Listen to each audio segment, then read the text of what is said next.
ዶክተር ኢንጂነር እሸታየሁ በጣም አመሰግናለሁ።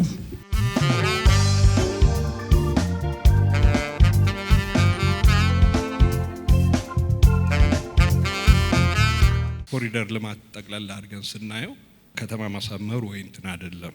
ከአንድ ጓደኛዬ ጋር ስናወራ ምን ይለዋል እሱ ሂማን ጂኦግራፊ ይለዋል።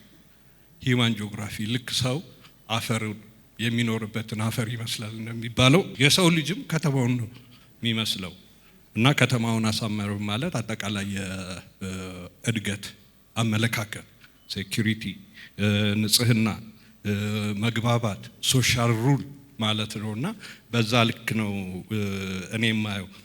እነ ዱባይና ለንደን እድገታቸውን ያቀጣጠሉት በዚህ አይነት ስራ ነው እና በዛ አይን ብናየው ነው። አቶ ብሩክ ከበደ እንዳለው እኔ እንደውም ወሬ እኛ ገና አሁን የኮሪደር ልማቱን አይተን ከድንጋጤ አልወጣንም ወይም ከግርምት እየኖርንበት ነው ብዬ አላምንም። ገና እያየነው ነው። እኛ የድሮ ከተማ ውስጥ ነው ጭንቅላታችን ያለው። ከተማው እየፈጠነ ነው እና አስተሳሰባችንና ፔሳችንን እንዴት እናድርገው? ቅድም እኩል እየሄድን ነው ወይ የሚል አስተሳሰብም አለ። ቀደም ብሎ እንደተባለው የተገነቡት 5000 ሄክታር ለምቶ ወደ 193 ቲያትር ቤትና አንፊ እንትኖች ተሰርተዋል። ስፖርት ፋሲሊቲ ተሰርቷል። ወደ 155 ህፃናት መጫወቻ፣ ካፌ፣ ሳይክል 250 ኪሎ ሜትር ግን ስናያቸው ሰው ገብቶባቸዋል ወይ ነው እንግዲህ። ከተማን ስናለማ ለሰው ነው ካልን ሰው እዛ ውስጥ ገብቶ የኢኮኖሚ የሶሻል የእንትን መስተጋበሩን ማፋጠን አለበት። የትንሽ ራቅ ብለን የምናየው ይመስለኛል። የብስክሌት መንገዶቻችን በቀን 1 ወይ 2 3 ሳይክል ነው የሚያልፍባቸው። ቲያትር ቤቶቻችን እንደ ቅድም እንደተነገረው ብዙ ጊዜ ባዶ ናቸው። የካፌዎቹም ቢሆኑ እንደዛ ነውና የህፃናት መጫወቻዎቹ፣ የእግር ኳስ መጫወቻዎቹ እንግዲህ እዚህ ጋር አሁን የአዲስ አበባ መስተዳድር የዚህ ስራ አካልም ሚዲያውም አለና ከአሁኑ መጀመር አለብን። 5000 ሄክታር ላይ እንደዚህ ካየን 10 ሲቀጥል 15 ሲቀጥል ወደ ኋላ እንዳንቀር መሰራት ያለበት ይመስለኛል። ሚዲያ መስራት አለበት። እዚህ ጋር ጓደኛዬ የነገረኝ ነበረ። ማስነዳት ፈልጋለሁ ግን ሳይክል ተሸክሜ ለመሄድ መኪና ያስፈልገኛል ይላሉ ልጆች። ሳይክል ለማስነዳት እንደ ራይድ አይነት የሳይክል እንትኖችን ማቀጣጠል ከዚሁ መጀመር አለብንና ቫይብራንት ማድረግ አለብን። ቫይብራንት አብዛኛው ማህበረሰብ ገና ወደ ውስጡ አልከተተውም፣ እኔን ጨምሮ። እንውልበታለን እንጂ እየኖርንበት አይደለም የሚል እሳቤ አለኝ። ብዙ ልንሰራበት ይገባል። ወደ ሁለተኛው እንግዲህ ወደ ሙያዬ ስመጣ የወንዝ ዳር ልማት ላይ እኔ የመስኖ ሳስተምር ምንትንም ስል መስኖን የማያውቅ ዘመናዊ ቴክኖሎጂን የማያውቅ አቶ ዳዊት እንዳሉት ግብርናና ከተማ መሳለጥ አለበት። አረንጓዴ ሰፋፊ ቦታዎች አሉ፣ ከተማ ግብርና አለ። ግን በዛ ሴንስ ሳይሆን ልጆቻችን ግብርናን ከተማ ውስጥ እያዩ የሚያድጉበትን ወንዝ ዳር ልማት ጥሩ ኦፖርቹኒቲ ነው። ውሃው አለ፣ ኦፖርቹኒቲው አለ፣ መሬቱ አለና ምናልባት ከተማ ውስጥ ያለ አነስተኛ ግብርና ዘመናዊ ቴክኖሎጂዎችን የምንጠቀምባቸውን አማራጮችን ብናይ ደስ ይለኛል ነው የምለው። በተረፈ ብዙ ነገር ተብሏል። አመሰግናለሁ።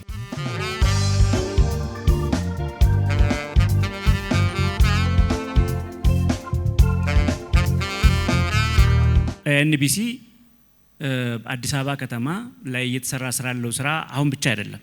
እውነት ለመናገር የታለንት ሾው ፕሮግራም ተከታተሉ ከሆነ እዛ ላይ ሲካሄድ እኛ ባንከርነን ስፖንሰር እናደርጋለን። እኛ የምናየው የኛ ባንክ ከጸደይ ባንክ ነው የመጣሁኝ። ባንኬ ሊተላለፍ ነው የሆነ ፕሮዳክቱ ሊታይ ነው ስል ስለ አዲስ አበባ ከተማ ኮሪደር ልማት፣ ስለ አዲስ አበባ ከተማ አጠቃላይ ሁኔታ ነበር። ተከፍሎ አይደለም ግን የሀገርን ገጽታ በዛ ልክ ከፍ አድርጎ ማሳየት አዋቂነት ነው። ስለዚህ ሚዲያውን ስፔሻሊ አቶ ብሩክን በእጅጉ አመሰግናለሁ። ሌሎች ሚዲያዎችም በተለይም የግል ሚዲያዎች ጭምር የኤንቢሲን አሪያ መከተል አለባቸው የሚል ሀሳብ አለኝ። በሁለተኛ ደረጃ ሁለቱ ወንድሞች አቅራቢዎቹ ዶክተር እሸታየሁና ዶክተር ዳዊትንም በእጅጉ አመሰግናለሁ።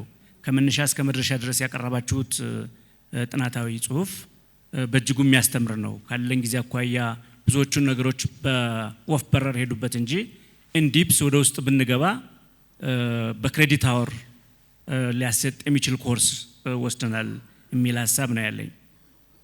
ከዛ ባለፈ ዛሬ እንድንነጋገር እንድንወያይ እድሉን የፈጠረልን ይሄን ልማት ያመጣውን መንግስትም ማመስገን እፈልጋለሁ። አንዳንዴ በባህላችን ጥሩ ነገር ብዙ ጊዜ ለምንድን ግን ጥሩ ነገር ጥሩ ነው ማለት ካልቻልን በእጅጉ ዋው ኤክሰለንት ብለን መናገር ካልቻልን መሪዎችም ይሁን ማንኛውም አካል ነገ ለሚሰራው ስራ ተነሳሽነቱ በዛው ልክ ይሆናል። ከዚህ አኳያ ነው አሁን በኮሪደር ልማት ላይ እየተካሄደ ያለውን ነገር ዛሬ ሳላደንቅ ባልፍ አንድ ወንድም የቅድም ዶክተር ሲገልጽ ነበር ንፉግነት ነው። ምክንያቱም በካፌውም በምንሄድበትም አካባቢ አንዳንድ እንትን ትገባለህ የሆነ የሚነቅፍ ታያለህ ከመቶ 1 ወይም 2% የሚነቅፍ እንዲሁ በጨለምተኛነት ግን እዛ ላይ እንነጋገራለን። አሁን ይሄንን መንቀፍ ጤናማነት ነው ብዬ አልገልጽም እንላለን እና እንደነዚህ አይነት መድረኮችን ስናገኝ በዚህ ልክ ያንን ሳላደንቅ ባልፍ ተገቢነት የለውም ብዬ ነው ባለቀ ሰዓት እንድናገር ያስገደደኝና ቅድም አንዲት እህቴም ገልጸዋለች። ሊታሰብ ይችላል ግን ባለሙያም ኤክስፐርትም ፕሮፌሽናል የሆነው አካል እንስራ ብሎ ሊያቀርብ ይችላል። ግን የላይኛው አካል እስካልፈቀደ ድረስ እንደተዳፈነ ነው የሚቀረው። ሳይንሱም እንደሚለው success or failure of any organization or country depends on leadership, especially top level management ነው የሚለው አይደለም። የላይኛው መሪ ነው የአንድን ሀገር ኦር ተቋም ስኬትም ውድቀትም የሚወስነው መሪው ነው። መሪው ጎሄድ ካለ ትቀጥላለህ፣ መሪው ቁጭ ካደረገው ይቀራል። ሐሳብ እንደ ሐሳብ ወርቃማ ሐሳቦች እኮ ይነሳሉ በየጊዜው። እነዛን ወርቃማ ሐሳቦች ተቀብሎ የሚተገብር አካል መሪው ነው። በመሪዎቹ ውጤት የአዲስ አበባ ከተማ አስተዳደርና መንግስታችን ጭምር ሳላደንቅ አላልፍም። ለምን ብትሉኝ ውጭ ሀገር ስንሄድ የሆነ አስፋልት የሆነ ቦታ ላይ ምናምን 1 ወር 2 ወር or 1 ዓመት የመቆየት እድሉ ካላችሁ በሆነ ሰዓት ላይ ስትሄዱ ተሰርቶ ሁሉ ነገር ተጠናቆታ ያላችሁ በ1 ሳምንት በ2 ሳምንት አስፋልት እኔ ሚራክል ይሆንብኛል። ምክንያቱም እኔ ያኛ ሀገር ማቀው አንድ አስፋልት ለመጨረስ 3 ዓመት 4 ዓመት 5 ዓመት ሁሉ የሚጨርሳል እና ያንን ባየውበት አይኔ ኮሪደር ልማት ላይ በ1 ወር በ2 ወር በሳምንታት ውስጥ ነገሮች ጥንቅቅ ብሎ ሳይ ደስታዬ በእውነት ለመግለጽ ቃላት ያጥረኛል። እዚህ ብቻ አይደለም በስራ አጋጣሚ በተለያዩ ከተሞችም መሄድ ስለነበር ክፍለ ሀገር ላይ ብትሄዱ ተወልዳችሁ ያደጋችሁበት ሰፈር ሊጠፋችሁ ይችላል። ማጋነን አይደለም፣ በጣም በሚገርም ሁኔታ ማለት ነው። እዚህም ያላችሁ ማታ ላይ እስኪ ወጣ ብለን ስንንቀሳቀስ ያው ስላየ ነው እንጂ ሌላ ቦታ ላይ መጠን የሆነ ሳሙኤል ላይ ሄዱ ብትባሉ በጣም ይሄ እንግዲህ ለእናንተ መናገር ለቀባሪ ማርዳት ነውና ይሄንን ጉዳይ በጣም ለናደንቅና ለናመሰግን ይገባል። ይሄ ለምንድን ነው ይሄ የሆነው? ይሄ እኮ አሁን ያለው መንግስት ነገ የሚቀጥለው መንግስት እዛ በኋላ የሚመጣው መንግስት ለማንም አይደለም ለሀገር ነው። ምክንያት በዚህ ኮሪደር ልማት እንደ አዲስ አበባ በዚህ ኮሪደር ልማት ያገኙት ከተማዎች ምን ጥቅም ያገኛሉ? በርካታ ጥቅሞች አሉ፣ ምንም ጥያቄ የለውም። እነዛም በርካታ ጥቅሞች እያንዳንዱ ግለሰብ ወይም እያንዳንዱ ማህበረሰብ ኪስ ውስጥ እንደገባ ማየት አለብን፣ ምንም ጥያቄ የለውም። ለምሳሌ ከጥቅሞቹ መሃል እንደው የተወሰኑትን ለመግለጽ ያህል የኑሮ ጥራትን አላሻሻልንም። ይሄ አረንጓዴ ልማትን ወጠን ስናይ የሌሎች አካሎች መጣው ሲያዩ አይደለም ከተማችን ቤታችን ጽድት ብሎ የነበረው ነገር መልክ ይዞ ስናይ የመስራት እንትናችን እንዴት ነው ከፍ ሊል የሚችለው? አይደለም በሀገር ደረጃ እንደዛ ተቀይሮ ማየት ማለት ነው። እነዚህ ነገሮች በእያንዳንዳችን ኪስ እንደገቡ የሚያስቆጥሩ ናቸው የሚል አለኝ። የኢኮኖሚና የቱሪስት መነቃቃትን ፈጥሯል፣ ጥያቄ የለውም። የኢኮኖሚና የቱሪስት መነቃቃትን ፈጥሯል። ያ ማለት ከውጭም ይሁን ከውስጥ የሚመጣው አካል የሆነ ቦታ ላይ ሄዶ ሲጎበኝ ሲንቀሳቀስ ዶላር የውስጡ ገንዘብ ያንቀሳቅሳል። ተንቀሳቀሰ ማለት ደግሞ እዛ አካባቢ ላይ ያለ ማህበረሰብ ተጠቃሚ የሚሆንበት ሁኔታ ይኖራል ማለት ነው። በሌላ መንገድ የመሰረተ ልማት ውድ በጣም እናድዳለሁ። ባለሙያ አይደለሁም በዚህ ዶክተር አሁን ወጣ እንጂ በጣም ይገርመኝ ነበር። የውጮቹ ለ100 ዓመት አስበው ነው ስራዎችን የሚሰሩት። የኛ ስላልታደልነ በስትራቴጂ ከተማ ስለማይመሰረት ምንም ማድረግ አይቻልም። የውጮቹ እኮ ከተማ ከመመስረቱ በፊት ምንድነው የሚደረገው? መጀመሪያ መንገድ ነው የሚሰራው። ከመንገድ ኔክስቱም መንገድ፣ ከዛ በኋላ ቤቶች ነው ሊሰሩ የሚችሉት።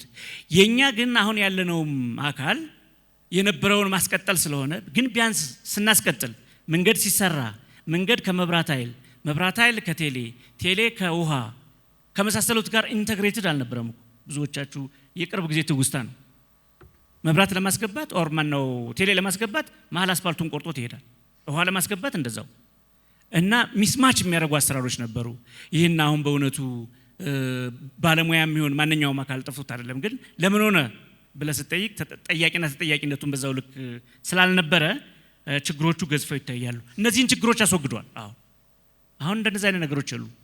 አንዳንድ ቦታ እኮ የቆሻሻ ማስወገጃ እንትኖች ተዘግተው በአስፋልቱ በላይ ቆሻሻና ውሃ ሲሄድ እናይ ነበር። እነዚህ ነገሮች ሁሉ አስወግዱልናል ብዬ ለመግለጽ ፈልጋለሁ። ሌላው ማህበራዊ ትስስርን በማጠናከር ረገድ እንግዲህ እዚህ ስላለን የቅርብ ጸበል የልጥ እንትን ማባያ ይሆናል ይባላል። ካላየን ሶሪ።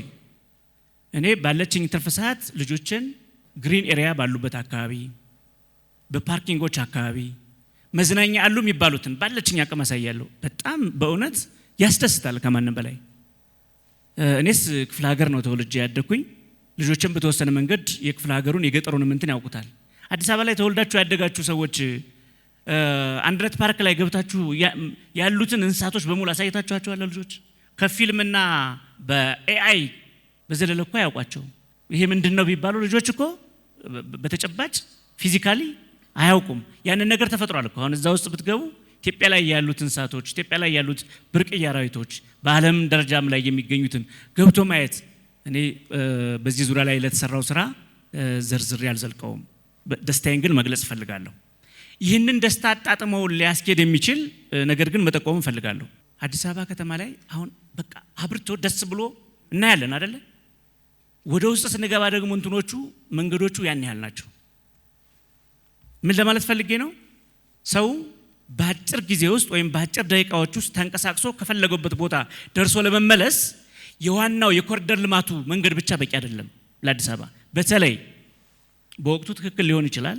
አሁን ላይ ሆነን ስናስበው ግን የባቡሩን መንገድ ብታዩት ሚስማች ነው የሚያደርገው አይደል እንዴ? ከአንድ ቦታ ላይ ደርሰ ለመመለስ የሆነ ሀገር ሄደ ነው የምትመጣው። እንግዲህ ቅድም እንዳልኳችሁ ነው፣ ታስቦበት ቢሆን እሷ አንደርግራውንድ ላይ ነው መሆን ያለበት እንደ ቻይናና እንደ ሌሎች ሀገሮች እንዳየ ነው። ያ ቢሆን ኑሮ ስንቱን ነገር መሸፈን ይችል ነበር። ግን በጣም ውስን ሰዎችን ይዞ ለመሄድ እንትን ስንት መሰናክል ፈጥሮ እንዳለ ይታያል። መንግስት ይሄን ቢያስብበት ነገም ከነገም በኋላም ራይት ነው። አሁን ባለው ሁኔታም ደግሞ ይህንን ደስ የሚል የኮሪደር ልማት ደስታውን የበለጠ ከፍ ለማድረግ የውስጥ ለውስጥ መጋቢ መንገዶች የሚያገናኝ ከዋናው መንገድ ጋር ውስጥ ለውስጦቹ አንዳንዶቹ እኮ ቦታዎች ላይ የተዘጉም አሉ። ኮብልስቶንም ተሰርተው በሌላ መንገድም አስፋልትም ሆነው የማይሰሩ አሉ። እነዛ ነገሮች ናቸው አሁን የሚጠቅሙት። በተለይ ለአዲስ አበባ ለነዋሪው ውስጥ ለውስጥ በብዙ መንገዶች ክፍት ቢሆንለትና ቢታደስ በፈለገው ሰዓት የፈለገው ቦታ ላይ የመሄድ፣ በሌላ መንገድ ደግሞ አዲስ አበባን ውስጥ ለውስጥ ለማያውቀው አካል ያንኛውን ዋናውን መንገድ ክፍት ማድረግ ነውና እንደነዚህ አይነት ነገሮች አብረው ከኮሪደር ልማቱ ጋር ታሳቢ ቢደረጉ አዲስ አበባ ድሮ ስም ነበራት። አሁን ግን እውነትም እቴጌ ጣይቱ ነው አይደል አዲስ አበባ ያሉት። ለምንድን ነው ያሉት? ፍልውሃ ላይ የሆነች አበባ በቅላ አዩ። ኧረ አዲስ አበባ በቅሏል ከዚህ አሉ። እንግዲህ ካነበብኩት ካለኝ ስያሜ ግን ስም ነበር እስካሁን የቆየ። አሁን ግን በትክክልም አዲስ አበባ የሚለውን ስያሜ ይዞ የመጣ አሰራር እየተሰራ ነው ያለ። እጅግ በጣም አመሰግናለሁ።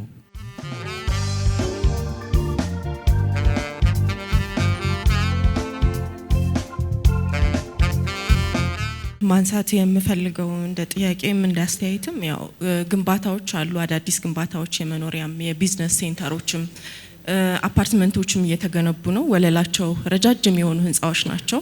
የህንጻዎች ግንባታ ኤነርጂ ኤፊሽንት ከመሆን ጋር በተያያዘ ምን ያክል በከተማዋ እድገት መልሶ ልማት ውስጥ ታስቦበታል የሚለውን ማወቅ ስለምፈልግ ነው። ምክንያቱም ዓለም አቀፉ የኤነርጂ ቀውስ ያስከተለውን ችግር በቅርቡ አስተውለናል። ብዙ ህንጻዎች ሊፍቶቻቸው እንዲሰሩ ያው በጄኔሬተር ነው የሚጠቀሙት። ይሄንንም ቀውስ በቅርቡ ተመልክተናል። ስለዚህ ኤነርጂ ኤፊሽንት የሆኑ ህንፃዎችን መገንባት ወደፊት አንዱ ቀውስ ስለሚሆን ማለት ነው በከተሞች እድገት ውስጥ። ሌላው የውሃ ሀብት አጠቃቀምን ነው። አሁንም ከግንባታዎች ጋር በተያያዘ ብዙ ህንፃዎች የከርሰ ምድር ውሃን መቆፈርን እንደ አንድ መፍትሄ እያደረጉ የከርሰ ምድር ውሃን እንዲያውም እንደ መወዳደሪያም እያደረጉት ይገኛሉ። አዲስ አበባ ላይ ያለው ከፍተኛ የውሃ እጥረት ይታወቃል። ውሃ ደግሞ እንግዲህ አላቂ ሪሶርስ እንደሆነ እናውቃለን፣ በአግባቡ አካባቢ መጠበቅ ካልቻለ። ስለዚህ እንዲህ አይነት አካሄዶች በከተማዋ ቀጣይ እድገት ላይ የመሰረተ ልማት አቅርቦት እንደዚህ አይነት አቅርቦቶች ላይ ሊፈጠር የሚችለው ስጋት ምን ያክል የታሰበበት ነው የሚለውን ማወቅ ፈልጋለሁ። ከዛ ውጪ ምንድነው በከተማ መልሶ ልማት እድገት ላይ ኦልድ ሲቲ እና ኒው ሲቲ የሚለው ሀሳብ ምንድነው? በአዲስ አበባ ከተማ ይሄ መልሶ ግንባታም እድገትም ዘመናዊነት ላይም የኦልድ ሲቲ እና ኒው ሲቲ ሀሳብ እንዴት ነው የሚታየው? ያው ብዙ ሰዎችም የሚያነሱት ጉዳይና የሚከራከሩበት ስለሆነ አመሰግናለሁ።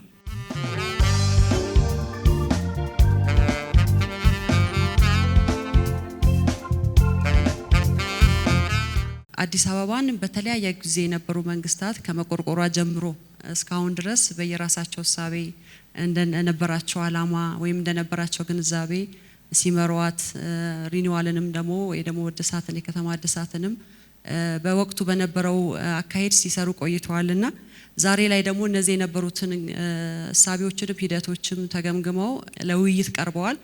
እሱ በራሱ ትልቅ ማይልስቶን ነው፣ ትልቅ ነገር ነው ብዬ ነው የማስበው። ጥናቱ ያቀረበው ነገር ምንም ይሁን አንድ ጥናት ሁሉንም ነገር አይመልስም፣ ሁሉንም ጥያቄ አይመልስም።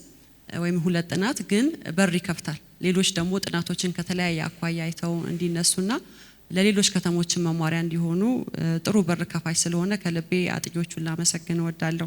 እኔ ብዙ ጊዜ የምሰራው ሁለተኛ ከተሞች ከሚባሉ ወይም ሰከንደሪ ሲቲስ ከሚባሉ ከተሞች ጋር ነውና እዛ የማየው ምንድነው የአዲስ አበባን የከተማ ማደስ ሂደት በትልቅ ተነሳሽነት ሲተገበር ይታያል። በተለያዩ ሁለተኛ ከተሞች ወይም ደግሞ ሰከንደሪ ሲቲ በሚባሉ ትልልቅ ለውጥም ይታያል በእነዚህ ከተሞች ውስጥና አዲስ አበባ ውስጥ የሚሰራው ነገርን እንዳለው የመውሰድ አዝማሚያ አለ። በአንድ በኩል በጎ ነገር ነው፣ ምክንያቱም የሚያነሳሳ የሚያነቃቃ ከተማን እንደገና ወደ ተሻለ አቅጣጫ ሊመራ የሚችል ስለሆነ ነው።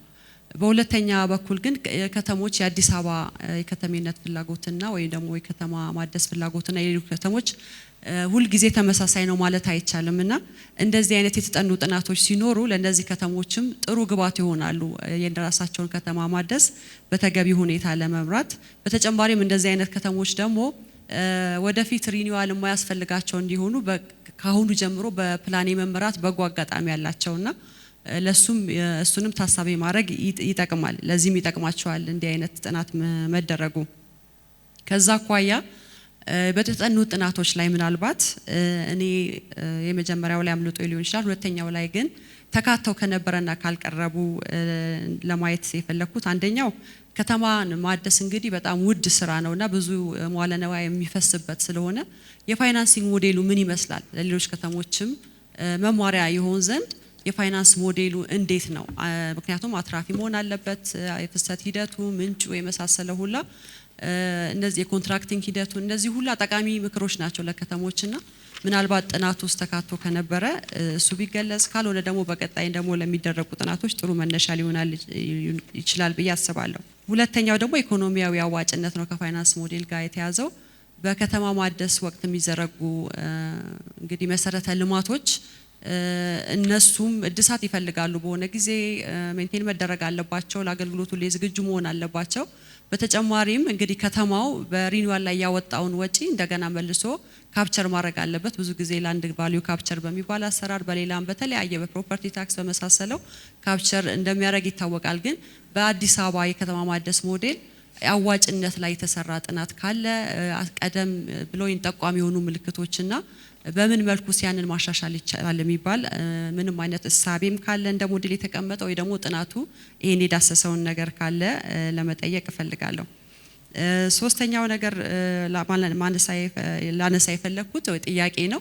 የከተማ ማደስ ፕሮግራም ከተማው ከሚመራበት መሪ ፕላኖች ጋር ምን ያህል ተጣጥሞ ሄዷል? ቅድም አንድ ሰው ሲያነሱ የሰማሁት ከትራንስፖርት ጋር ከኢነርጂ ኤፊሺየንሲ ጋር መሆን የተነሳለ ከእንደዚህ አይነት ሁኔታዎች ጋር ከአካባቢ ጥበቃ ፕላን ከመሳሰሉት ጋር ያለው ትስስር ምን ይመስል ነበር በጥናቱ ታይቶ ከሆነ እሱን ለመገንዘብ ፈልጌ ነው። በሌላው አራተኛው አይ ቲንክ አሉት የተጠቅሷል። እንግዲህ በአዲስ አበባ የተሰራው ስራ በጣም ደስ የሚል የሚደነቅ በአጭር ጊዜ በጣም ትልቅ ምርታ የታየበት ነው። ምን የሚባል አባባል አለ the only room that will never get full is a room for improvement ይባላልና ሌሎች ከተሞች በተለይ ደግሞ ሁለተኛ ከተሞች ከአዲስ አበባ እየተማሩ ያሉ የኢትዮጵያም የአፍሪካም ከተሞች እንግዲህ በአግባቡ በተሰነደ ጥናት ብዙ ሊማሩ ይችላሉና ምን ተግዳሮቶችስ አጋጠሙ? ከኮንሰፕት ጀምሮ እስከ አተገባበር ከፋይናንሲንግ የሶሻል ኮስት ወይ ደግሞ የፖለቲካል ኮስት ወይ ፋይናንሲንግ ወይ ኢኮኖሚ ኮስት የመሳሰሉትን ጨምሮ ከነዚህ ጋር የተያያዘ ያጋጠሙ ባተገባበር ያጋጠሙ ተግዳሮቶችን እነሱንም ለማስረዳት ቢቻል ነው ለመጠየቅ ነው። በመጨረሻ እንግዲህ ከተሜነት የከተማ መስፋፋት የማይቀር ነገር ነው። ከተሞች ባውንደሪ ሊቀጠመጥላቸው ይችላል። ግን በተለይ ሁለተኛ ከተሞች ውስጥ የምናየው መስፋፋት በቃ ያለና የማይቀር ፌኖሜና ነው። የሚያስፈልገው በአግባቡ እንዲመሩ ቅርጽ ያላቸው እንዲሆኑ ማድረግ ነው። በተለይ ደግሞ የህዝብ ፍልሰት ወደ ከተማ ያለ ህዝብ ፍልሰት በጣም ከፍተኛ በመሆኑ ከተሞች ይሄንን በምን መልኩ ነው ተቀብለው የሚያስተናግዱት? ለዚህ የሚበቃ የረጅም ጊዜ የማስፋፊያ ፕላን መልሶ ማፍረስ የሌለበት ቀድሞውኑ ታስቦ የተሰራ ፕላን እንዲኖራቸው በማድረግ አኳያስ የሚደረጉ ጥናቶች ይኖራሉ ወይ? ይሄን ኤንቢሲ ወደፊትም ደግሞ መድረክ ፈጥሮ ባለሙያዎች እንደሚጋብዝ አስባለሁ። አመሰግናለሁ።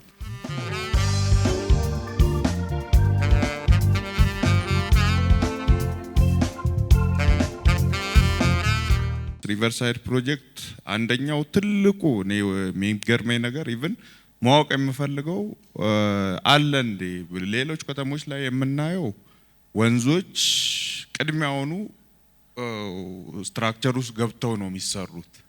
ዓለም ላይ ኬት ነው ሞዴሉ ራሱ የተወሰደው የወንዝ ዳር ፕሮጀክት እንደዛ የነበሩ በጥቂት ጊዜ ውስጥ ወንዞቹን አክሞ ያኑላ ሽታ አጥፍቶ ሌላ አዲስ ሀገር የማስመሰሉ እንትን በጣም የሚደነቅ ነው። በተለይ ለሌሎች ከተሞች ኢትዮጵያ ውስጥ ከተማ የሚጀምረው ወንዝን በመበከል ነው ቅድሚያ የትም ቦታ ማለት ነው እና ለሌሎች ከተሞችም መማሪያ በሚሆን መንገድ በደንብ ተሰንዶ ቢቀመጥ የወንዝ ዳር ፕሮጀክቱ በጣም አድናቂ ነኝ። ሌላው ሚዲያም በተመለከተ ነው። ሚዲያ በተመለከተ ያው በተደጋጋሚ ተብሏል። የተሰራው ነገር በሚገባው ልክ አይደለም። አሁን ብዙ ጊዜ የሚነሳው መንግስት እንትኑ ፕሮጀክቱ ሰው ተኮር ነው ይላል። ሌላው ደግሞ ዳ ተኮር አይደለም ዳ የገፋ ነው የሚለው የሚነሳው አጀንዳ ማለት ነው ከተለያየ ከሚከራከሩ አካላት። ስለዚህ ይሄን ነገር ስትሮንግሊ በሚዲያ መሰራት አለበት ብዬ አምናለሁ። ተነሺዎቹ የት ነው ያሉት? ምንድነው ዴይ ቱ ዴይ ኑሯቸው ምን ይመስላል? ሁለተኛ ይሄን ፕሮጀክቱ ተሰርቶ መጥተው ሲጎበኙ ምን አይነት ስሜት ተሰማቸው የሚለው አንዳንዴ ደግሞ ምን አለ ይሄ የሚዲያ ጫጫታ ነው እየተባለ እውነት የተጎዱ ሰዎችም ካሉ እንዳያልፉ እነዛን ሰዎች ስትሪክት በሆነ በሚዲያ ህግን በዳሰሰ መልኩ አጥንተው ያሉበትን ህይወት እውነት የተጎዱ ያልተካሱ ካሉ እሱንም ማካተት ያስፈልጋል። ስለዚህ ሚዲያ በዛ ልክ በደንብ መስራት አለበት። ሌላኛው ደግሞ ያው የከተማ ዲቨሎፕመንት እንደሚታወቀው የአጀንዳ 2030 አጀንዳ 11ኛው አጀንዳ ይመስለኛል ካልተሳሳትኩና ከዛ አንፃር እስቲ አንዳንዴ አሁን ባለሙያዎችም አጀንዳውን ከማሳካት አንፃር ይሄ የአዲስ አበባ አርባን ፕላኒንግ እንትኑ አርባናይዜሽን ወይም አርባን ሪኒዋል እንትኑ ምን ያህሉን አሳክቷል? እኔ በራሴ የሚገባኝ አለ። ግን ከዛ ባለሙያዎቹ ደግሞ ከአጀንዳዎቹ ወደ 11 አካባቢ ሰብ አጀንዳዎች አሉት አርባን ዲቨሎፕመንት ራሱና ከሱ አንፃር ሜተኞቹን አሳክቷል የሚለው ኦን ሎንግ ታይም ሚዲያዎች ቢሰሩበት አሁንም ይገለጽ ስላለው። ሌላኛው የከተማውን ድንበር በተመለከተ እኔ አንድ ስትሮንግ ነገር ነው ምለው። ለምንድነው ያው ከተማ ሲነሳ የሆነ የገጠር ሰው ተነስቶ ነው ከተማ የሚሆነው ወይ በምን ያህል ኢንክሉድድ ይሆናል ነው እንጂ ግን ምንድነው ከተማ ድንበር ከሌለው ከተማውን የሚያስተዳድረው አካል አያስብም። በዛ ባውንደሪ በቃ መሬት እንዳለው ያስባል። በቃ ለፈለገው እዛ ሂድ ይላል። ከተማዋ ድንበር መኖሩና እንትን መሆኑ በጣም ሁነኛ ውሳኔ ነው ብዬ አምናለሁ በግሌ። ሌላኛው በጣም አንድ ነገር ማመስገን የምፈልገው ኢትዮጵያ ውስጥ ዲጂታሉንም ሊሆን ይችላል አብዛኛውንም ሜንስትሪሙንም ሚዲያ ፖለቲካውንም የተቆጣጠረው በብዛት ሶሪ ቱ ሴይ ኢት ገጠሬ ስለነበር የአዲስ አበባን ህዝብ አልተረዳውም ብዬ አስባለሁ እኔ። ለዛ ነው አሁን የሚዲያው ጨዋቱ ምኑም የተጋጋለው። የአዲስ አበባ ህዝብ ምን ነበር የሚፈልገው የሚለው አሁን በጣም ከባድ ማስስላይድ እንደሚባለው ቢሆን ኖሮ ማስስላይድ የሚያስነሳ ነገር ነበረ። የሁላ ህዝብ ለልማት ተብሎ ተነስቶ ሲሄድ ምናምን። ግን የአዲስ አበባ ህዝብ ለሚሰራ ለከተማው እድገት ለሀገር እድገት ከሆነ ምንም ነገር እንደሚቀበል ያሳየበት ነውና የአዲስ አበባ ህዝብም መመስገን አለበት ብዬ አምናለሁ። ሌላኛው የመጨረሻው የወርክ ካልቸርን የቀየረ ነው ኮሪደር ልማቱም ሪቨርሳይዱም እንደ አጠቃላይ አርባናይዜሽኑና ይሄ ነገር በቀጣይነት ወርክ ካልቸራችን ተቀይሮ አዲስ አበባ 24 ሰዓት የምትሰራ ከተማ እንድትሆን ምን አይነት ነገሮች መሰራት አለባቸው የሚለው ላይ ከያንዳንዳችን ምን ይጠበቃል የሚለው ላይ መልስ ፈልጋለሁ። አመሰግናለሁ። በጣም ብዙ ልጆች ነበር ማያ ሁሉንም ብናዳረስ ደስ ይለኛል። ግን ያው ሰዓት ደግሞ ስለሚወስነን ከብዙ አመራሮች እዚህ ያሉ ለእናንተም ለሁላችሁም አልሰጥም። አቶ ግርማ በተነሱት ላይ የተወሰነ ሪፍሌክሽን ብቻ እንድሰጠን።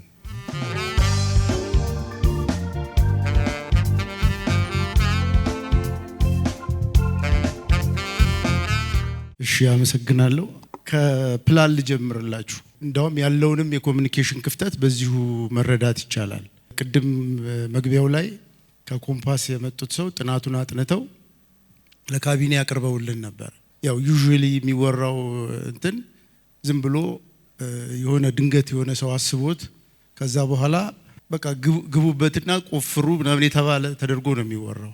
በጥናት ያልተመሰረተ የማይሰራ እና ዝም ብሎ አብረብት የሆነ ነገር ተደርጎ ነው የሚነገረው። ቅድም እንደሰማችሁት የመጀመሪያውን ጥናት ያጠናውት ሰው አለ ሲል ሰምታችኋልና ተጠንቶ ነው የተጀመረው። ግን ያልተናገሩት ነገር እነሱ ምንድነው እነሱም አያምኑም ነበር ይተገበራል ብለው። ይሄ 500 ቢሊዮን ብር የሚፈጅ ከተማው የሌለውን ገንዘብ ዝም ብሎ ለጥናት ፐርፐዝ ብለው እንዳውም አንዳንዱ ነገር ዝም ብለው ፋንሲ ያደርገው ምናምን የማይመስል ነገርም አድርገው ያቀረቡት ነበር። አይ ቲንክ እንትን ሲያደርጉም እሱን አይተውታል። ሲተገበር ነው እነሱም ማመን ያቃታቸው የሄዱትና ታቅዶ እየተሰራ የነበረ ነገር መሆኑን ብናቀው ጥሩ ነው ማለት ነው። ከፋይናንስ ጋር ተያይዞ ቅድም አሁን መጨረሻ ላይ አንድ እህቴ ስትጠይቅ የነበረው ፋይናንሻል ፕላኑ ምንድነው እንደዚህ ምናምን የሚሉት ነገሮች ዲቴል ቪዚቢሊቲው ተጠንቶ ግን ሁሉም እንደሚያስበው ቅድም ዶክተር ሸታየው ሲል እንደነበረው ከመንግስት ካዝናና በመንግስት በጀት የሚሰራ ተደርጎ የሚታሰበው ነገር ነው። አልነበረም፣ እንደሱ አልነበረም። ፋይናንሲንግ ፕላኑ በአብዛኛው በፕራይቬት ሴክተሩ እንደሚሰራ ነው የሚታመነው።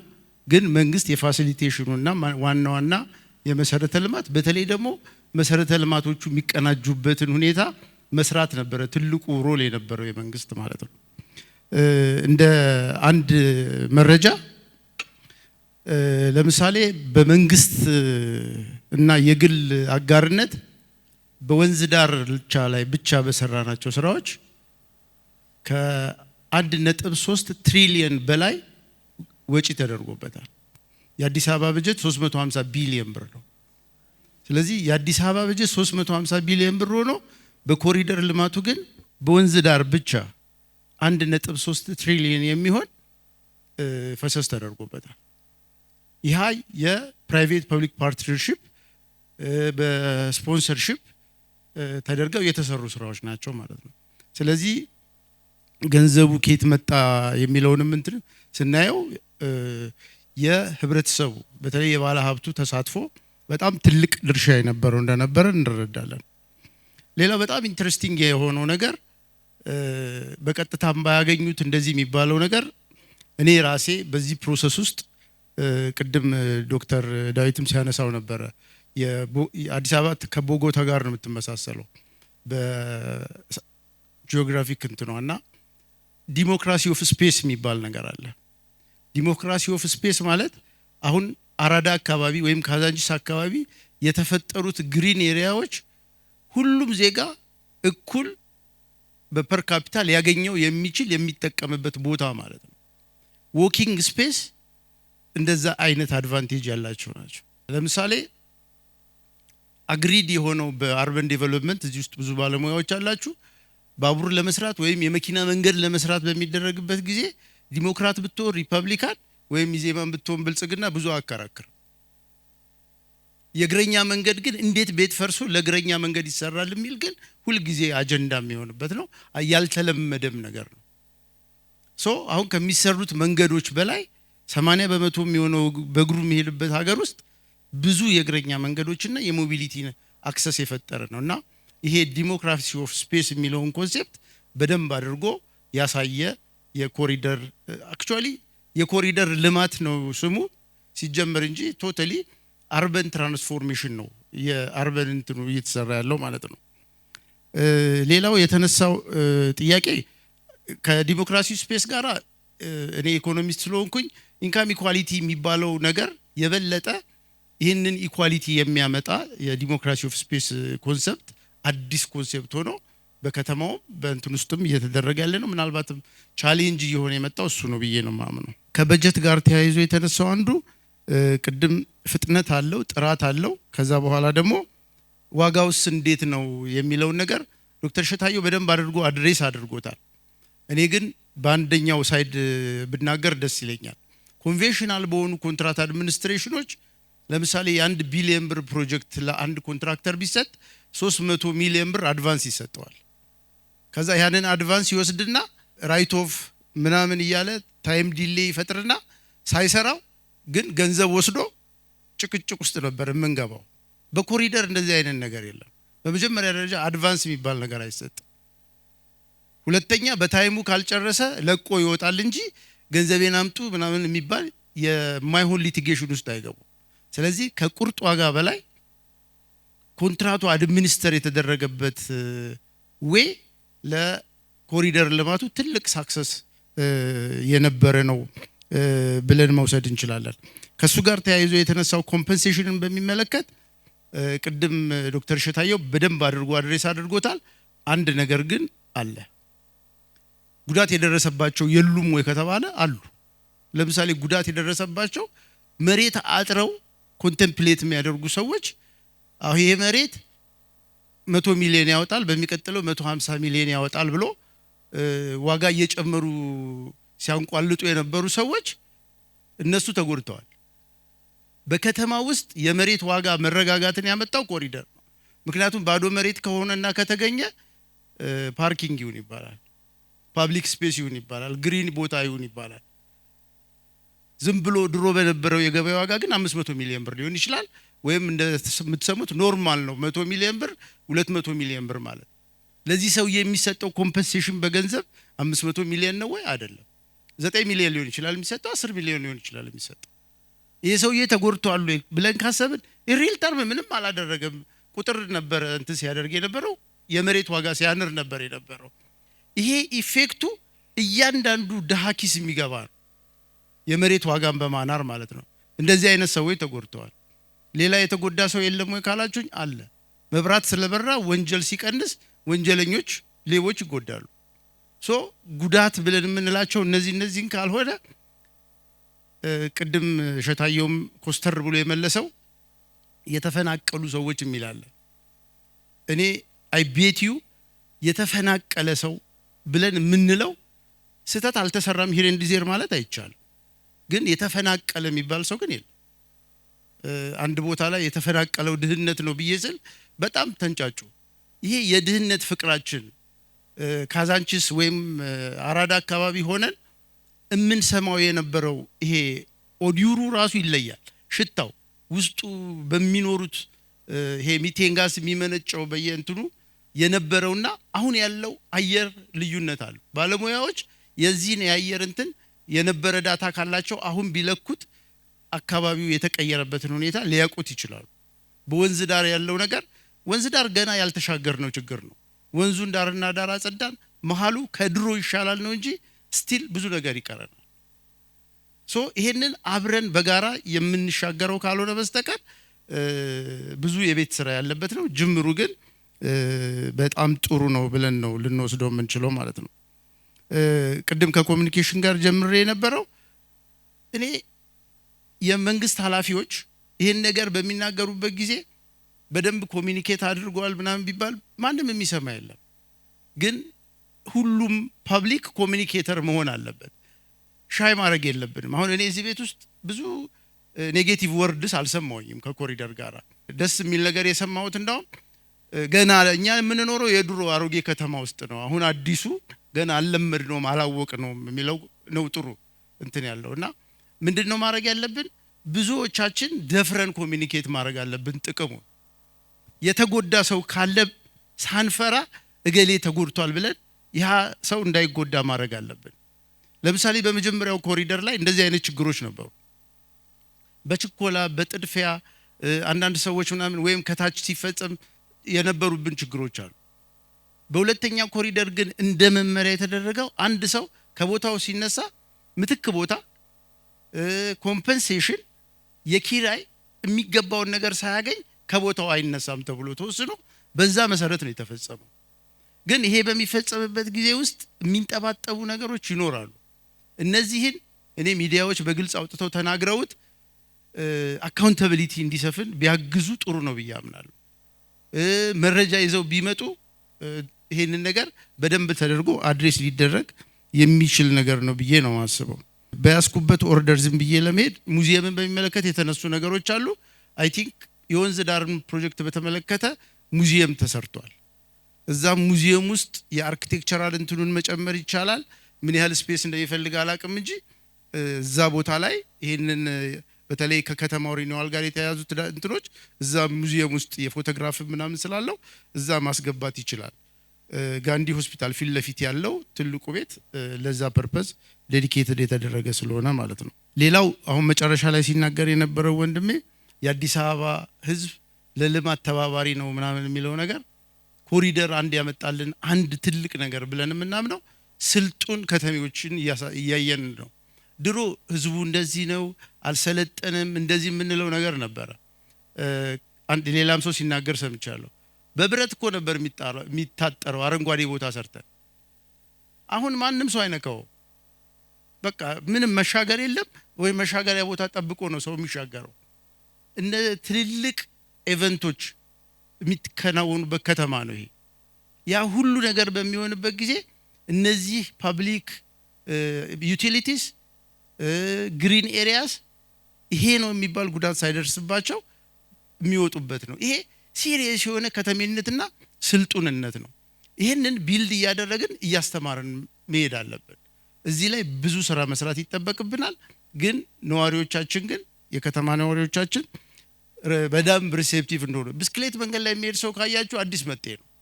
ድሮ ባምቦ መስመር ካያችሁ ግራና ቀኝ በደንብ የሚታወቅ መንገድ አለ የከተሜው ነዋሪ የሚሄድበት።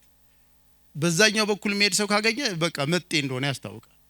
አሁንም ብስክሌት ላይ የሚሄድ ሰው ካያችሁ በቃ የከተሜ አይደለም የአዲስ አበባ ሰው አይደለም። ስለዚህ እሱን መከር አድርጎ ዳር ማስያዝ ያስፈልጋል። ልክ እንዳልሆነ ማሳየት ስላለብን ግን ብስክሌት መንገድ ሰርተናል እንጂ ብስክሌት ግን ገና አለ። ስለዚህ ዘሰፕራይ ሳይድ ሪስፖንድድ ሆኗል። ብስክሌት እንደሚያስፈልገን አውቀናል። የብስክሌት ዋጋ በጣም ተወዷል። ሌላው እዚህ ፕሮሰስ ውስጥ በዚህ ፕሮሰስ ውስጥ ትልቅ ነገር ነው ተብሎ መወሰድ ያለበት ድሮ አንድ ዲዛይን ሰርቶ ለማውጣት አርኪቴክቸሮቻችን ሌሎቻችን የሚወስዱትን ጊዜ አሁን ያሉት ወጣቶች በዚህ ዲዛይን ፕሮሰስ ውስጥ ይሄን ስራ በመስራት የሚያሳዩትን ዴዲኬሽን እና የስራ ባህል እኔ ኮምፕሬንድ ከማደርገው በላይ ነው። ዛሬ ስብሰባ አስመሽተናቸው ጧት ይሄንን ይዛችሁ ኑ ብለን ስንላቸው አስማት የሆነ ነገር ይዘው ይመጣሉ። ቴክኖሎጂ ተጠቅመው የራሳቸውን ፈጠራቸውን አድርገው እኔ ድሮ አውቃለሁ አርኪቴክቸሮች ምን እንዴት አድርገው ውጤት ለማምጣት የሚወስዱትን ጊዜ። ያሁኖቹ ወጣት ልጆች ሌሎች ናቸው። የሥራ ዕድል ፈጠራውን ብትመለከቱ ከተማ ውስጥ 24 ሰዓት ስራ አለ። ይህንን ስራ የሚሰሩት በጣም ብዙ ሰዎች አሉ። ምናልባትም በመደበኛ መንግስት ቀጥሯቸው ከሚሰሩት በብዙ እጥፍ የሚወስዱ ሰዎች ስራ እየሰሩ ነው። ስለዚህ የኮሪደሩ የኢኮኖሚ ጠቃሚነትም የዛን ያህል ነው ብለን ልንወስድ እንችላለን። ሌላው እየሰራን እየተማርናቸው ያሉ ነገሮች አሉ። ለምሳሌ እኔ በዋነኝነት ዛፍ ሳር አስተክላለሁ። ኮሜንት ሊያደርጉኝ የሚመጡ ሰዎች አሉ። ለምንድን ነው ዛፎቹን የምታጠጋጓቸው ምናምን ይላል። ኦኬ ስንሰራ የምንሳሳታቸው ነገሮች ካሉ እንደሱ አይነት ነገሮችን እያስተካከልናቸው እንሄዳለን እና እነሱን መውሰድ ጠቃሚ ነው ብዬ ነው ማምነው። ዘላቂነትን በተመለከተ ቅድም የባለስልጣን ተቋቁሟል። ከባለስልጣን መቋቋም ውጪ ደግሞ 2050 እያንዳንዱ ነዋሪ ተቋም መጠበቅ ግዴታ አለበት። እሱን ኢንፎርስ ማድረግ እንጀምራለን። እሱን ኢንፎርስ ማድረግ ስንጀምር ሰስተናቢሊቲውን በዛ እያረጋገጥን እንሄዳለን ነው። አይ ቲንክ መጨረሻ ላይ ማንሳት ያለብኝ የቤቶችን ጉዳይ በተመለከተ ቅድም ሸታየውም ተናግሯል። ጉለሌም አራዳ ላይም በየከተማው የገቡ ሰዎች አሉ። ኢቭን አሁን ገላንጉራ የሄዱትን ሰዎች ከካዛንቺስ ጋራ ሲነጻጸር በፍጹም የማይገናኝና የማይመሳሰል አይነት ኑሮ ነው እየኖሩ ያሉት። ይሄንን ያኛውን ፓርት ብቻ ይሄ ተፈናቀሉ የሚለውን ጀስቲፋይ ለማድረግ ከሚደረገው ነገር ውጪ መሀል ላይ የሚሰፍሩትንም በትክክል እንትን የሚል አይደለም። ግን አሁንም ሆኖ ግን ከተማ ሰው ይፈልጋል። ከተማ ማለት ሰው ነው። መጀመሪያ አካባቢ ሲነገር የነበረው ለምሳሌ ካዛንቺስ የተነሱት ሰዎች ሜቢ 6500 7000 ሊሆኑ ይችላሉ። 14000 ቤት በአንድ በፐብሊክ ፕራይቬት ፓርትነርሺፕ ብቻ እየተሰራ ነው ያለው። ስለዚህ ከተነሱት በእጥፍ እየተሰራ ነው ማለት ነው። ግን በአንድ ጊዜ ኢፌክቱን ልናየው አንችልም፣ ትልቅ ፕሮጀክት ስለሆነ። ግን ከተነሱት ሰዎች በላይ ሌሎች ሰዎች ሊገቡበት ይችላሉ። ሰው መኖሪያም እንዲሆን ተደርጎ ታስቦ እየተሰራ ነው የሚለው ነው። ሌሎች ብዙ እንትኖችን ማድረግ ይቻላል። በአጠቃላይ ግን ስናይ ኮሪደር ልማቱ ከተማችንን አዲስ አበባን የምር አዲስና ለነዋሪዎቿ ምቹ ከማድረግ አንጻር ያመጣቸውን ውጤቶች ፕሮፐርሊ ኮሚኒኬት መደረግ አለበት። ደግሜ ማድረግ የምፈልገው መንግስት ወይም የመንግስት ኃላፊ ይሄን ኮሚኒኬት ካደረገ ፕሮፓጋንዳ ይሆናል። ኮሚኒኬት ማድረግ ያለበት እያንዳንዱ ህብረተሰብና እያንዳንዱ በዚህ ጉዳይ ላይ ልቡ የተነካ ሰው የሆነ የፖለቲካ ወገንተኝነት አድርጎ ሳይሆን ሪል ስሜቱን እንዲናገር የተለያዩ ፎርማቶች እንትን ማድረግ ያስፈልጋል። ሜቢ ይሄ የዚህ አይነት መድረኮች ለዚህ ጠቃሚ ናቸው ብዬ አስባለሁ። ይቅርታ ስላበዛውባችሁ አመሰግናለሁ። በጣም ከኮሙኒኬሽን ጋር ተያይዞ በጣም በርከት ያሉ ነገሮች ስላሉ እነሱ ላይ ትንሽ ብዬ አጠቃልላለሁ። እኔ ሲሪየስ ባሪየር ነው የኮሙኒኬሽን ባሪየር፣ እውነት ነው። ኮሙኒኬሽን ደግሞ እንደ ስሙ ኮሙኒኬሽን ብቻ አይደለም፣ ፐብሊክ ፐርሰፕሽን ነው፣ ሞቢላይዜሽን ነው እና መግባባት መፍጠሪያ መንገድ ነው። የጋራ ግንዛቤ ይዘን ለጋራ ዓላማ የምንሰራበትና የምንንቀሳቀስበት ጉዳይ ስለሆነ ሲሪየስሊ መነሳቶች ትክክለኛ ነው። አዲስ አበባ ላይ የኛ የኮሙኒኬሽን ባሪየር አለ ስንል ለሚዲያ አሁን አቶ ግርማ ያነሳውን እኛ የኮሙኒኬሽን ባለሙያ ብቻ ሳይሆን ሴንተርም ነን። ሰው ኮሙኒኬት ማድረግ ያለበት በእኛ በኩል ነው። ሲቲዝኑን ኢምፓወር ማድረግ ያለብን እኛ ነን። ዛሬ የሶሻል ሚዲያ ጊዜ ነው ብንልም ሚኒስትሪ ሚዲያው ስቲል ድርሻው ከ50 በላይ ስለሆነ ፕሮፐር ፐርሰፕሽን ፕሮፐር አንደርስታንዲንግ ወደ መድረክ እንዲመጣ ማድረግ የኛ ሚና ስለሆነ ይሄ ሁላችንን ይመለከታል። ከግንዛቤ ነው የሚመነጨው። አዲስ አበባ ላይ ምን እየተሰራ ነው ስንል ለኮሙኒኬሽን ሰዎች መነሻ የሚሆነ ነገር አዲስ አበባ ላይ እየተሰራ ያለው ቤዚካሊ ያስተሳሰብና የአሰራር ለውጥ ነው፣ ያታይ ለውጥ ነው። ከዚህ ከተነሳ ሌላው ነገር መገንዘብ እንችላለን። የመጀመሪያው ያታይ ለውጥ ከተማ ለማን ይሰራል ነው። ከተማ የሚሰራው ለኔክስት ጄኔሬሽን ነው። እኛ የምንኖረው አባቶቻችን እናቶቻችን በሰሩልን ከተማ ውስጥ ነው። እኛ በምንሰራው ከተማ ውስጥ ኔክስት ጄኔሬሽን ይኖራል፣ ቀጣዩ ይኖራል። ዛሬ የሚሰራው ስራ ነገ ምን ያስፈልጋል ከሚለው ከመዘን ነው ብዙ ነገር መልሳለሁ። ዛሬ የምንሰራው ከተማ ኮምፒቲቲቭ መሆን አለበት። ቴክኖሎጂ እያደረሰበትን ደረጃ እያየን ነው። ስማርት ሲቲን ባለማችን ላይ እያየን ነው። ዛሬ የምንሰራው ከተማ ለልጆቻችን ከሆነ እነኚህን እንዲያሟላ አድርጎ መስራት ምንም እንደሚጠይቅ ስለምንገነዘብ ምን ፈርሶ ምን መሰራት አለበት፣ ምን የት ቦታ መሰራት አለበት፣ እንዴት መሰራት አለበት የሚሉት ነገሮች መገንዘብ እንችላለን። ሌላው አዲስ አበባ ላይ እየተሰራ ነው ብለን የምናስበው ትልቅ ነገር ከሰፈር ፖለቲካ የወጣ ያሳሰብ እና የሴት ግንባታ ነው። አዲስ አበባ ላይ አተካራ የምንሰማው በማይረባ ጉዳይ የሰፈር ነገር ነው የምንሰማው። ይህን ያለ ለምሳሌ ያዘንበትን ቤት ይሄ ቤት የመለሰውን ጥያቄ የፈጠረውን መግባባት የፈጠረውን ቫልዩ እናውቃለን። ይሄ አንድ ምሳሌ ነው። ቤዚክ የተሰሩ ያሉ ስራዎች ከመንደር ፖለቲካ የወጣ የሴት ግንባታ ነው የሚለውን ኮምፕሬንሲቭ የሆነ ነገር ከተረዳን እንደ ሚዲያ ሰዎች አንደርስታንዲንጋችን ሙሉ ይሆናል ያስባለሁ። ሌላ የማናየው የማንመለከተው ብዙ ጊዜ ስለ አዲስ አበባ ሲነሳ የሚተቸው የሚያደንቀው መንገድ ላይ ያየው ነገር ነው፣ ውበት ነው። እሱ ራሱን የቻለ ብዙ ነገር ነው። ከዛ ባሻገር ግን ሰው ተኮር የሆኑ ስራዎች በጣም ይበልጣሉ፣ በጣም ሰፊ ናቸው።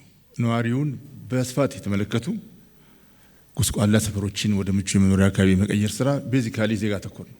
ሚኒመም ላይፍ ስታንዳርድ ሴት የማድረግ ጉዳይ ነው። ብዙዎቻችን ለምደነው የረሳነው ትምህርት ቤቶች ውስጥ ያለውን አብዮት ነው። ተማሪዎቻችን በኢትዮጵያ ሌቭል እየተመገቡ እየለበሱ የትምህርት መሳሪያ እየተሞላላቸው ይማራሉ የሚለው ነገር አሁን ልክ ከመሬት እንደበቀለ ግብን አድርገን የወሰን ነው። ዛሬ ቅድም ዳዊትም ሲናገር እንደነበረው ስታንዳርድ የሆኑ ቅድመ ትምህርት ተቋማት ሰፍተዋል። ከተማ የምንሰራው ለኔክስት ጄኔሬሽን ነው የሚለውን ጉዳይ ይሄን የሚያሟላው ልዩ ድጋፍ የሚፈልጉ ህብረተሰቦችን ያተኮሩ የልማት እንቅስቃሴዎች አሉ። አረጋውያንን፣ የተጎዱ ሰዎችን፣ አካል ጉዳተኞችን እነኚህ ምን ያህል ኮምፕሬሄንሲቭ ነው፣ ምን ያህል ዜጎችን ያቀፈ ነው የሚለውን ነገር ለመመለስ እንደ ሚዲያ ሰዎች ይሄን ኤሪያ ካየ ነው መልስ አለው እና እነኚህን ጉዳዮች መመልከት ላይም ያስፈልጋል። ቅድም ሲነገር እንደነበረው ከአቶ ግርማ የአዲስ አበባ ልማት ሚራክል የሚያደርገው አቅሙ ነው። ይሄን ያህል መስራታችን ነው። ከየት መጣ ነው የሁሉ አቅም? መልሱ ያው አቅምን ያስተሳሰረ ያለውን አገሪቱ ያላትን ግለሰብ ኪሲሁን ተቋማት ኪሲሁን መንግስት ኪሲሁን ያለውን አቅም ያስተባበረ ስራ ነው የተሰራ ያለው። ኢንትሪሊየንስ መንግስት ከተማሙቶ ኢንቨስት ያደርግም የመንግስት ትልቅ አቅም ሞቢላይዜሽን ነው። ይሄ ሞቢላይዝ የሚደረግ ሪሶርስ ሁሉም ማምኑና ፈቅዶ ተሳትፎ የሚያደርግበትን ጉዳይ እንደ ሚዲያ እንደ ኮሚኒኬሽን ሰዎች ብናስሰው በጣም ስቶሪ ይወጣዋል። አሜዚንግ ስቶሪ ይወጣዋል። እና እህቴ ከኋላ ያመሱ ጥያቄዎች ይሄን ነው የሚመለከቱት። ከየት ነው የመጣው? ስንት ነው? ሌሎቹ ከተሞች ሊደግሙት ይችላሉ ወይ? ሌሎች ከተሞችም ሊማሩ የሚገባ ነው። ባይዘው አዲስ አበባ ግራቪቲ ነው ለኢትዮጵያ ታውቁታላችሁ። እዚህ ከተደረገ ሌላ ቦታ ይደረጋል። እና አዲስ አበባ ላይ በተሻለም በፐርፌክሽን ከተሰራ ሌላ ቦታ ላይ ብዙ ነገር ይደገማል። ሌላ ቦታ ላይ የምናየው ይሄን ሞቢላይዜሽን ነው፣ ሪሶርስ ሞቢላይዜሽን ከሁሉም አማራጭ እና አገሪቱ ካላት አቅም ሁሉ የሚመጣ ሪሶርስ ትርጉም አለው። ቅድም ብዙዎቻችን የምናተኩረው ከመሬት በላይ ያለውን ነው ስንል አንዳንድ ጊዜ እንግዲህ ከተማ አስተዳደሩን ሊያተኩርበት የሚገባው ግቢ የማስበው አሁን እዚህ ከተማ ላይ ዳታ ቢቀርብ ደስ የነበረ የሲዌሬጅ የድሬኔጅ ላይን አንደርግራውንድ ላይን ይሄ ዋየር ላይን ዳታ ላይን ሽቦዎች የተመለከተው ማለት ነው ፓይፕላይን እነኚህ ያሉበት ደረጃ ቅድም ዶክተር አፈርሶ መስራት የሚለው ነገር ለመጨረሻ ጊዜ የሚዘጋ ቢቻል ከተማ ሲመሰረት እንደ ቤት ቤዝመንቱ ተገንብቶ ቢገነባ ጥሩ ነበር። አዲስ አበባን ባለችበት ወሮ ግን ቤዝመንት የተገነባላት ነው። ይሄ ስራ ብዙ ነው ትርፋቱ በጣም የአዲስ አበባ ቆሻሻ ከቤቶች የት እንደሚደርስ አይታወቅም ነበር። በተለይ ፈሳሽ ቆሻሻው እነኚህን መልስ እየሰጠ ያለውን ሌቭል ኮሚኒኬተሩ ብዙ ያውቀው የመንግስት ሰዎች እነኚህን በሚገባ አንደርስታንዲንግ እንጂ ማድረግ አለብን። ኢንቨስትመንቱን ጭምር ስለማይታይ አይታወቅም። የሚታወቀው ከላይ ያለው ንጣፍ ነው እና ብዙ ጊዜ ከጋዜጦች ጋራም ስገናኝ የምሰማው ይሄንን ነው። ክፍተት አለ።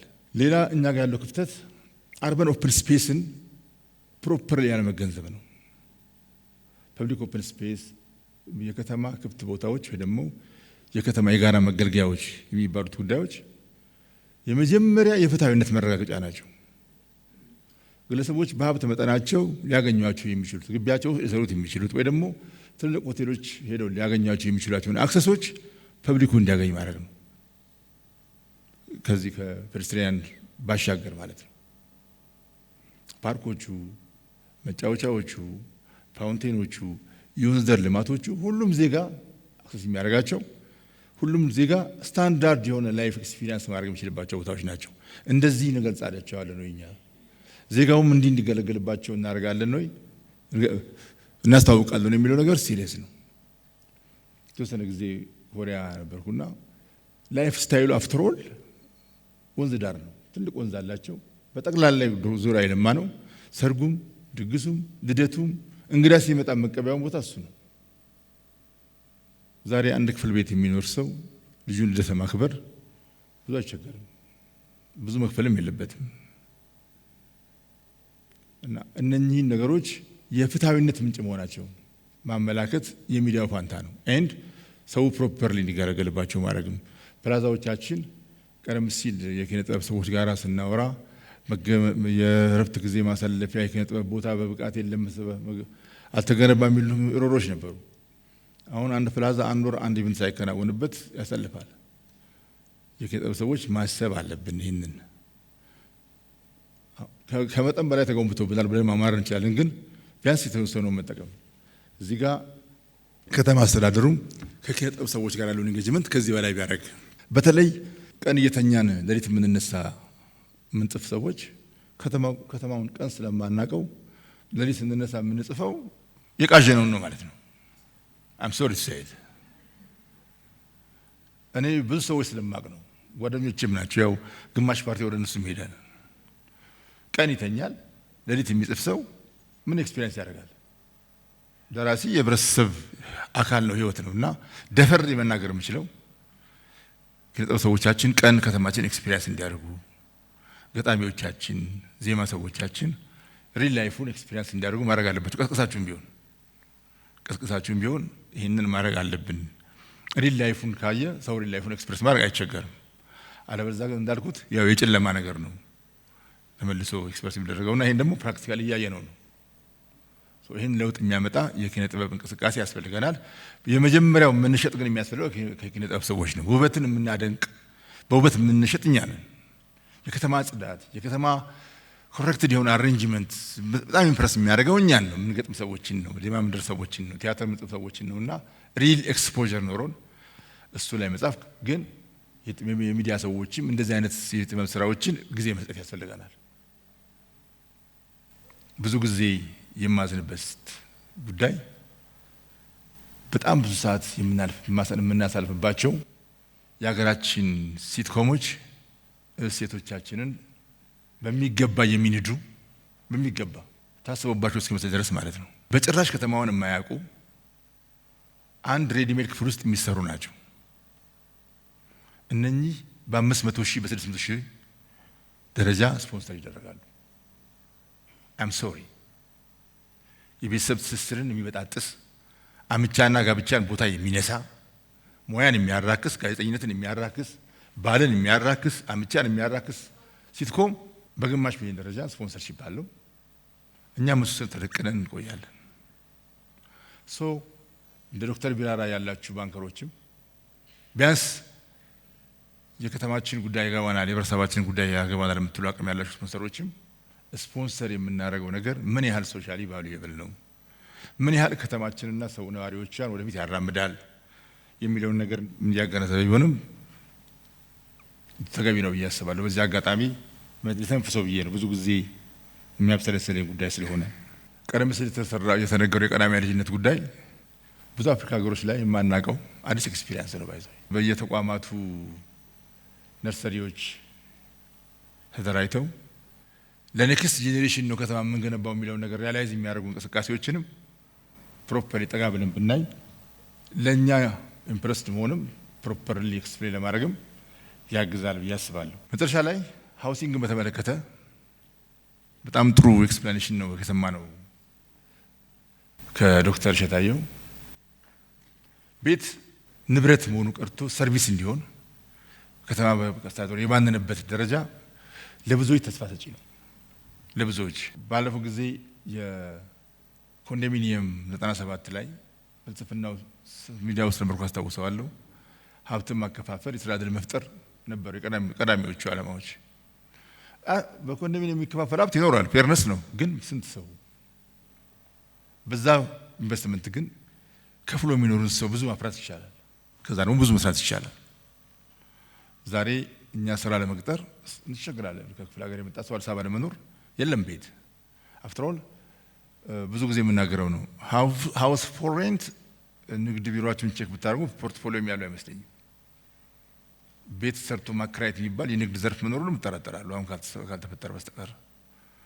ሪል ስቴት መሸጥ ነው እና ከተማ ብቻ ሳይሆን ግለሰቦችም ቤት ሰርተው እንዲያከራዩ አፎርደብል የተባለውን ቤት የግዴታ እያንዳንዱ ቤት የራሱ ነገር ሁሉ ነገር መኖር የለበትም። የምንኖረው እንደሱ ስላልሆነ ማለት ነው። ሼር የሚደረግ ቤት ሰርቶ ማከራየት ላይ ከተማ አስተዳደሩ የያዘው ውጥን የደረሰበት ደረጃ በጣም በጣም ተስፋ ሰጪ ነው ለዜጎች። ብር ማጠራቀም ያንን ቅድሚያ ክፍያ መክፈል ለብዙዎች ህልም ነው አሁን ከዋጋ ንረቱም ጋር ተያይዞ።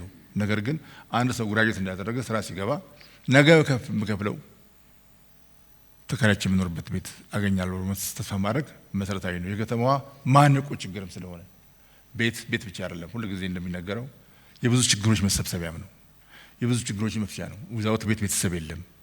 ዊዛውት ቤት የተሟላ የሚያጠና ተማሪ የለም። የነገ ትውልድ ማፍራት አይቻልም። እና ሚኒመም ሊቪንግ ስታንዳርድ የሚያሟላ ቤቶችን ማሲቭሊ ለመገንባት ሜጋ ፕሮጀክት ብሎ የያዘ መንግስትን መስማት ባነስ ይላል።